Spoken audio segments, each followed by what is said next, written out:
Qui s'est passé il y a très longtemps. Oui. C'était au XVIe siècle, oui. Et c'était au mois d'avril, d'où la coïncidence.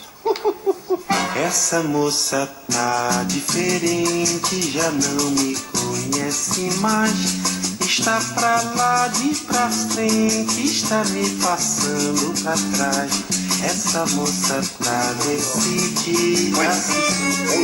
Et ça s'est passé comme ça. C'est un Portugais, il s'appelle Alvarez Cabral. Son métier, c'est découvreur de terre, comme boulot. Et il est arrivé au Brésil, et il a trouvé l'Astro, Gilberto et toute la banque. Et ça dansait sur le Brésil. Eh ben non, pas tout à fait. Ah, vraiment? Ce monsieur... Moi, j'y crois ce que vous avez dit. C'est oui, possible. C'est possible. C'est pas vrai, mais c'est possible. Tu peux. C'est un Portugais qui parle du Portugal. Oui. Il est mandaté par quelqu'un. Il y a quelqu'un qui... Ah oui, évidemment, c'est le roi du Portugal qui l'envoie. Alors, le but, c'est de découvrir...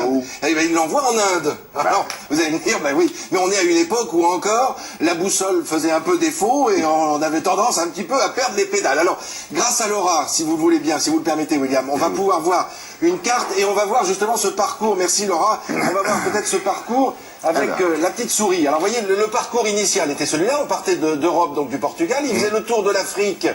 Voilà, puis il passait sous l'Afrique et allait pour aller en Inde. Il savait que l'Inde c'était plutôt là-bas. Voilà, donc ça on le savait. Okay. Vasco de Gama avait déjà fait le voyage avant, donc on connaissait le principe. Lui, ce qu'il va faire, il part donc bien du Portugal, mais il va prendre tellement large autour de l'Afrique que boum, il va tomber sur une terre. Ah bah c'est large là, oui. Mais il a pris large, il est à plus de 22 000 milles au-delà de ce qui était prévu, donc c'était de la route initiale. Quand il tombe là-dessus, qu'est-ce qu'il pense? Il dit c'est une île, parce qu'il y a les Antilles au-dessus, et qui ont déjà été découvertes. Il dit c'est encore une île. Voilà, c'est encore une île. On ne sait pas pourquoi on peut avoir cette idée d'être dans une île, parce que il tombe sur des fleuves et il se dit sans doute que voilà, tout cela se sépare, et il va poser là son premier pied. Alors il ne faut pas croire que ce soit le premier occidental, entre guillemets, à avoir posé le pied. Il y avait déjà eu un Espagnol auparavant. Seulement voilà, on avait décidé de couper la terre en deux. Tout ce qui est à droite, c'est à l'Espagne. Tout ce qui est à gauche, c'est au Portugal. Vous n'êtes pas à votre place. Allez hop, vous rentrez dans votre... Et même vous n'êtes pas le gars qui a... Ah ben voilà. Le record, c'est pas vous. Ah ben c'est pas vous. On regarde les images et on va voir justement les deux bons hommes en question. Le premier d'entre eux, alors là, évidemment, c'est un petit peu... voilà, c'est le Brésil d'aujourd'hui. Oui. C'est le Brésil d'Alex, quoi. C'est vraiment, c'est là où on danse, on chante. Oui, les images d'Épinal. Attendez quand même. C'est pas les images d'Épinal, c'est les images de Porto Rico. Oui, 5e pays le plus vaste du monde. Il faisait partie du G20 quand même, là, récemment à Londres, et puis on a une population de plus de 180 millions d'habitants, donc très grand pays. Alors voilà, Vicente Pinzón, c'est l'un des hommes qui accompagne Christophe Colomb. C'est un Espagnol. Il est le premier à poser le pied sur cette terre brésilienne. Mais non, on va lui dire que ça n'est pas possible, que ce ne peut pas être lui. Alors on va expliquer grâce à une carte dans un instant pourquoi. Voilà le véritable découvreur, celui dont vous parliez, Pedro Alvarez Cabral.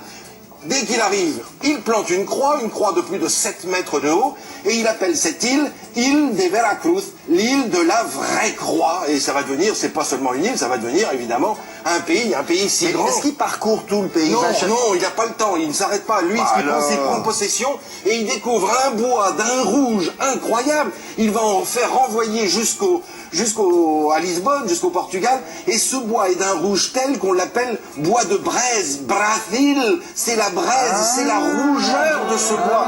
Oui, bien sûr.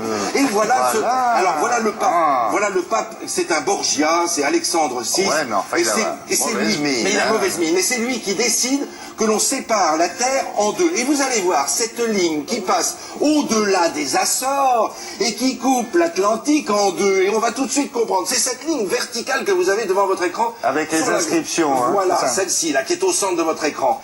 Quand on descend, on voit bien les Antilles à gauche, on voit l'Afrique à droite, on voit l'Amérique du Sud qui apparaît comme ça en descendant. Oui. Et vous voyez, tout ce qui est à gauche, c'est réservé aux Espagnols. Tout ce qui est à droite sera réservé aux Portugais. Alors quand il arrive là, évidemment, voilà pourquoi on ne parle portugais qu'au Brésil.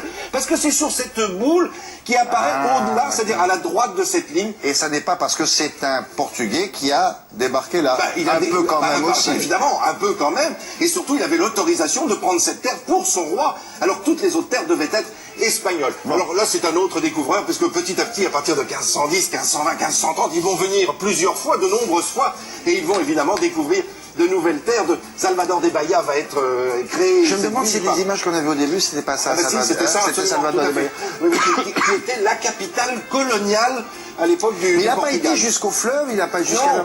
Non, c'est par la suite. Il va falloir attendre 1540, 1550 pour voir des Portugais entrer dans ces terres, aller de plus en plus loin et découvrir l'Amazonie, puisqu'on leur disait qu'il y avait des femmes qui étaient richissimes et qu'ils pensaient être des Amazones. Alors ils ont rentré, ils ont baptisé cette terre du nom de l'Amazonie.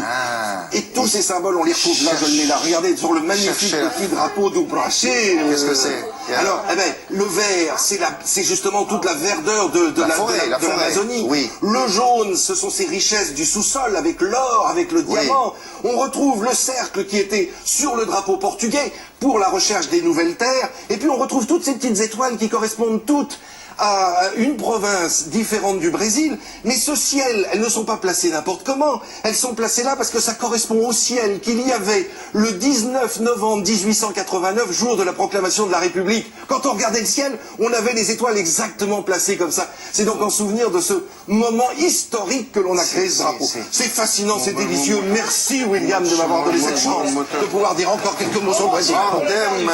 Ordem et progresso. Ordre et progrès sur la devise. Merci beaucoup. Voilà. Bonne chance. Adieu, William. Merci. Oh, adieu si possible. Oui. Mais hélas, je crains que ce ne soit qu'un enfoiré. des bisous. Non, pas de bisous. On est en retard. La météo, Myriam. T'es vache avec